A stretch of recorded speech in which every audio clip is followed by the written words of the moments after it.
রাজধানীর মহাখালীতে আছেন আমাদের সিনিয়র করেসপন্ডেন্ট হাসান জাবেদ। হরতালের আরো খবর জানবো তার কাছে। জাবেদ, দুটি বিষয় কি হচ্ছে, অভ্যন্তরীণ ও দূরপাল্লা যান চলাচলের কি অবস্থা, আর সার্বিক হরতাল পরিস্থিতি কেমন দেখছেন রাজধানীতে?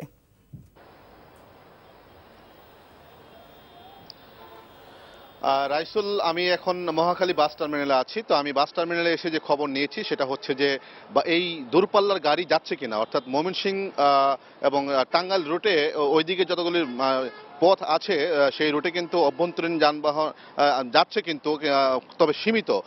সকাল থেকে কিন্তু এখান থেকে অল্প অল্প গাড়ি সেদিকে যাচ্ছে, তবে যাত্রীর সংখ্যা খুবই কম এবং গাড়িও সেই আকারে সেইভাবে যাচ্ছে, অন্যান্য দিনের তুলনায় যেভাবে যায় সেভাবে যাচ্ছে না, আজকে অনেকটা কম যাচ্ছে এবং সীমিত আকারে এই দু একটি করে গাড়ি যাচ্ছে।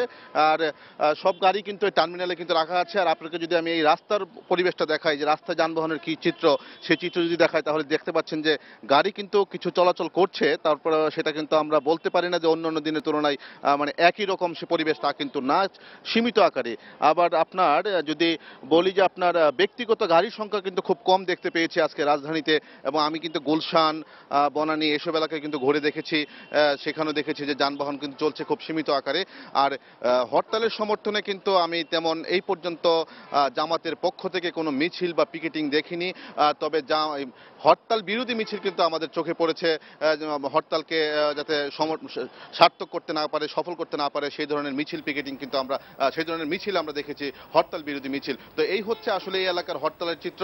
বাস টার্মিনাল থেকে কিন্তু দূরপাল্লার গাড়ি যাচ্ছে সীমিত আকারে। তবে জাবেদ, মোট কথা, জাবেদ আপনাকে ধন্যবাদ।